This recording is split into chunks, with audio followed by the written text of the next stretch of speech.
नमस्कार बच्चों, आज हम पढ़ने जा रहे हैं वाक्य भेद। बच्चों, भाषा की सबसे छोटी इकाई है वर्ण। वर्ण से शब्द बनते हैं और शब्दों से वाक्य बनते हैं।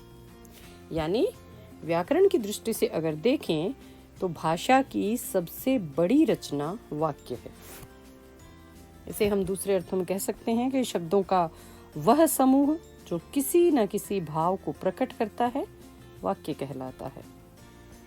शब्दों का समूह मात्र वाक्य नहीं होता। एक बात का आप खास तौर से ध्यान रखेंगे बच्चों कि शब्दों का सार्थक समूह ही वाक्य होता है।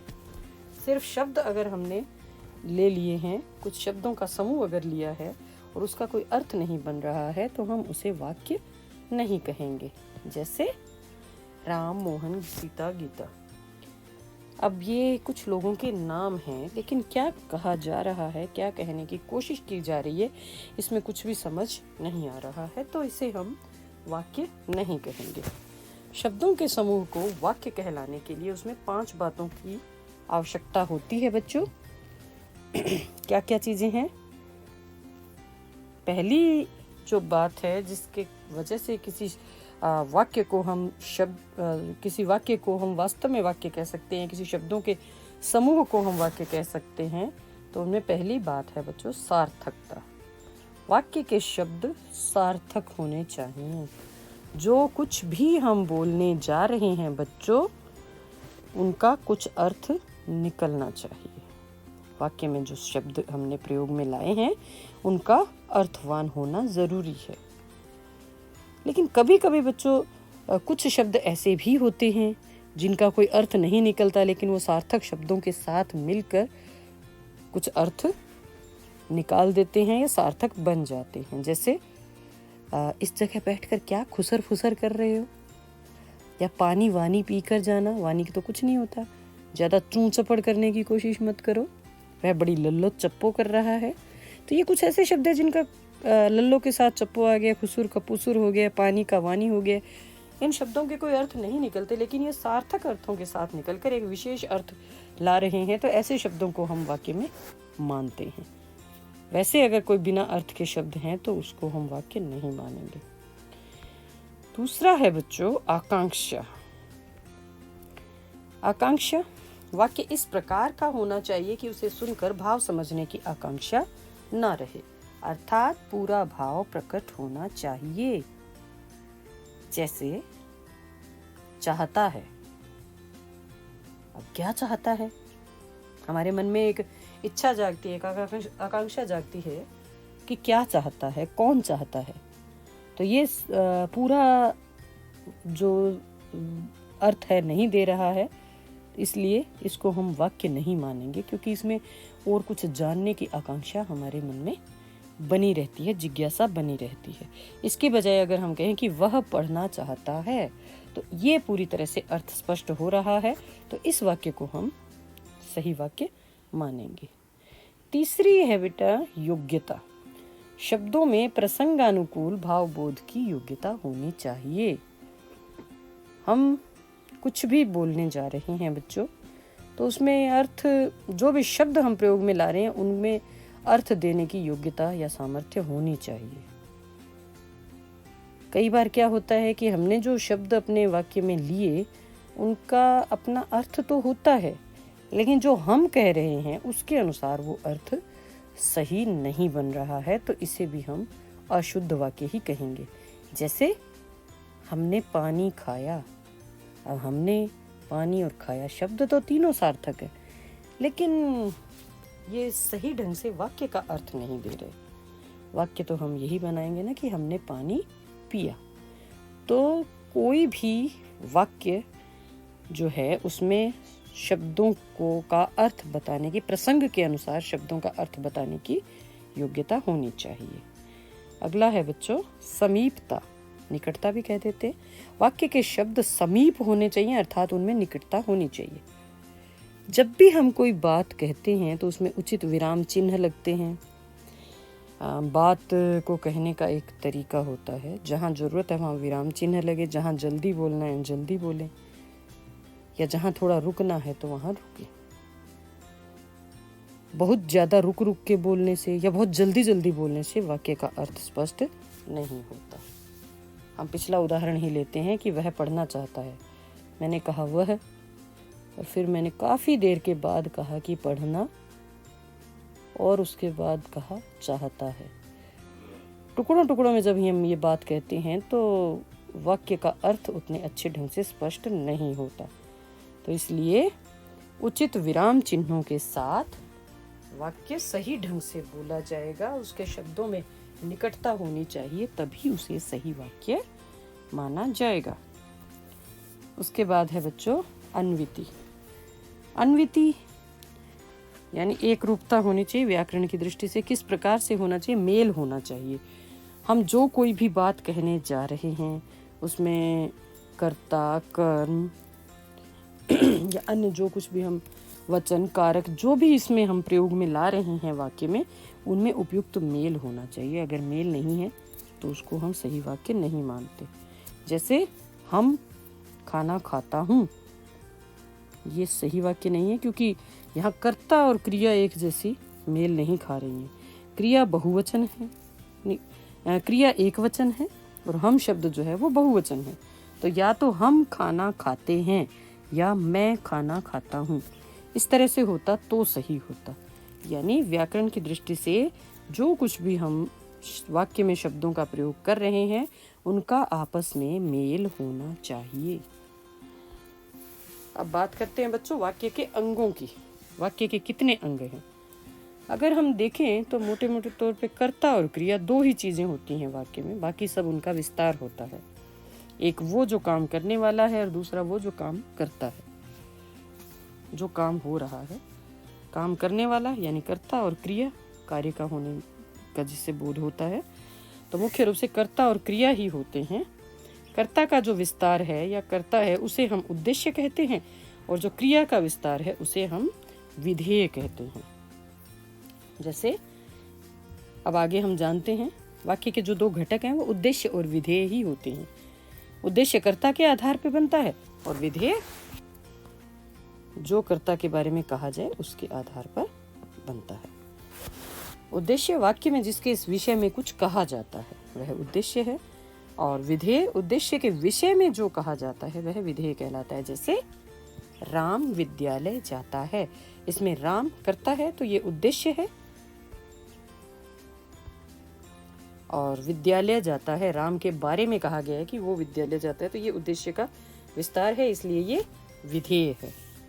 उद्देश्य के अर्थ में विशेषता लाने के लिए जो शब्द या शब्दांश कर्ता के साथ जोड़े जाते हैं उन्हें उद्देश्य का विस्तारक कहा जाता है। उद्देश्य का विस्तार संज्ञा, सर्वनाम, विशेषण तथा वाक्यांश से होता है। किस प्रकार से बच्चों देखते हैं? जैसे मेहनती व्यक्ति सदैव सफल होते हैं। अब देखा जाए तो व्यक्ति कर्ता है यानी उद्देश्य है, और सफल होना विधेय है, क्रिया है। यहाँ मेहनती शब्द व्यक्ति के साथ लगे, मेहनती व्यक्ति की विशेषता बता रहा है, तो ये उद्देश्य का विस्तार है। और इसी तरह से सफल होते हैं, हमेशा सफल होते हैं, सदैव सफल होते हैं, तो सदैव शब्द जो है वो विधेय का विस्तार है। ठीक है, विशेषण जो है ये व्यक्ति का विस्तारक है यानी उद्देश्य का विस्तारक है, और विधेय का विस्तार जो शब्द विधेय के अर्थ की विशेषता बताने का कार्य करते हैं विधेय के विस्तारक कहलाते हैं।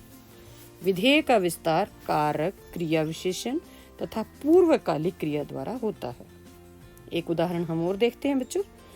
रवि ध्यान पूर्वक सुनता है, इसमें रवि करता है तो ये उद्देश्य है, लेकिन ध्यान पूर्वक सुनता है, सुनना विधेय है, और ध्यान पूर्वक विधेय का विस्तार है। कैसे सुनता है? तो ध्यान पूर्वक सुनता है, तो ध्यान पूर्वक सुनता है ये पूरा विधेय में आएगा, लेकिन सुनना विधेय है और ध्यान पूर्वक इसका विस्तार है। अब हम वाक्य के प्रकार की बात करते हैं। बच्चों वाक्य के हम दो आधारों पर भेद करते हैं, दो आधारों पर वाक्यों का वर्गीकरण करते हैं। पहला है अर्थ के आधार पर और दूसरा है रचना के आधार पर। आज हम अर्थ के आधार पर वाक्य भेद पढ़ते हैं।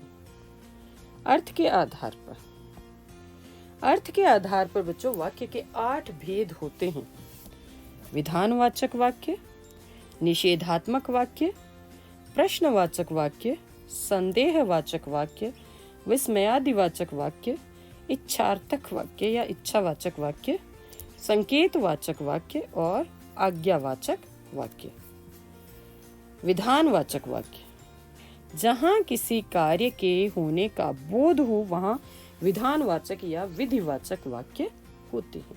जहां सामान्य रूप से किसी भी क्रिया के होने की सूचना दी जाती है वहां विधानवाचक वाक्य होता है बच्चों। जैसे लड़की ने खाना खाया, इसमें एक सूचना दी जा रही है कि लड़की ने खाना खाया, तो ये विधानवाचक वाक्य है। दूसरा हमारा है निषेधवाचक वाक्य। निषेध का अर्थ बच्चों आप समझते होंगे, निषेध का मतलब मना करना या नहीं के अर्थ में आता है। तो जहां किसी कार्य के ना होने का बोध हो वहां पर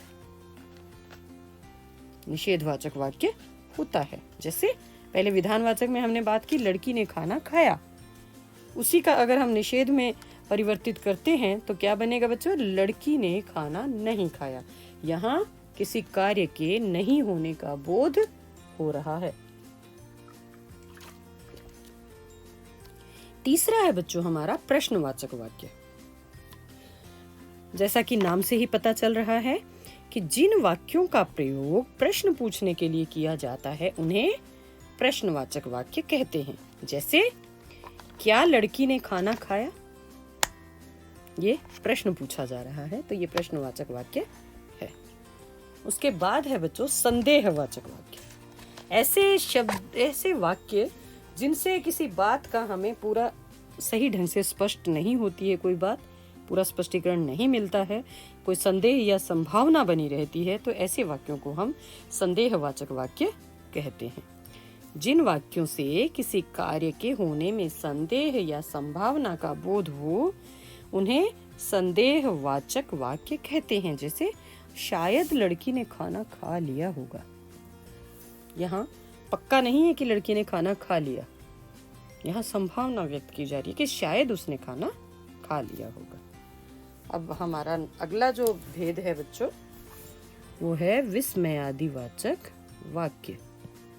विस्मयादिवाचक वाक्य जिन वाक्यों से आश्चर्य, घृणा, हर्ष, शोक आदि के भाव व्यक्त हों उन्हें विस्मयादिवाचक वाक्य कहते हैं। जैसे वाह लड़की ने खाना खा लिया, या ओह लड़की ने खाना खा लिया,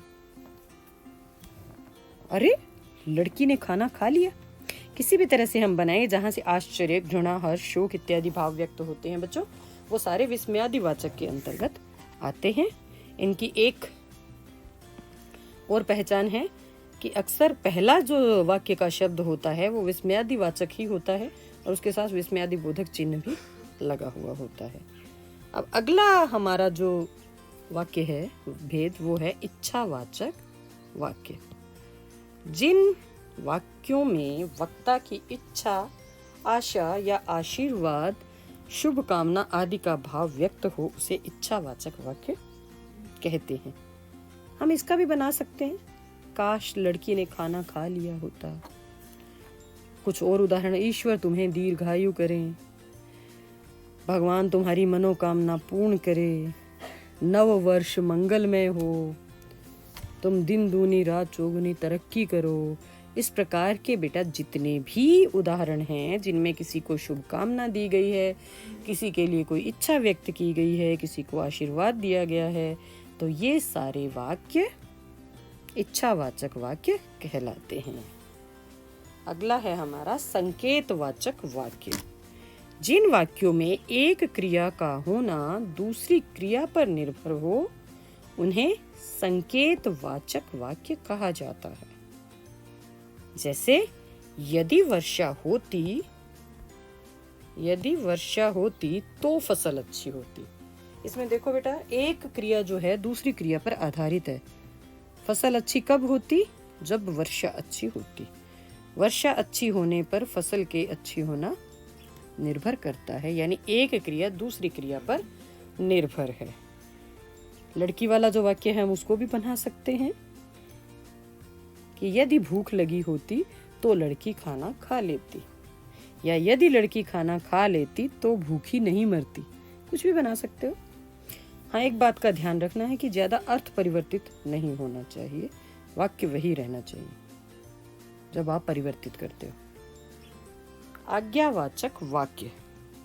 जिन वाक्यों द्वारा आज्ञा या अनुमति, विनय, प्रार्थना या निर्देश आदि का भाव व्यक्त होता है उन्हें आज्ञावाचक वाक्य कहा जाता है। जैसे यहाँ मत बैठो, सब चुप रहो, तुम जा सकते हो, है ना। इसी प्रकार से लड़की खाना खाओ, ये सारे आज्ञावाचक वाक्य कहलाएंगे। बच्चों, ये थे हमारे अर्थ के आधार पर वाक्य भेद। अब ये प्रश्न अभ्यास के लिए आपको दे रही हूं मैं, इनको पढ़िए और अर्थ के आधार पर इनके भेद लिखिए। धन्यवाद।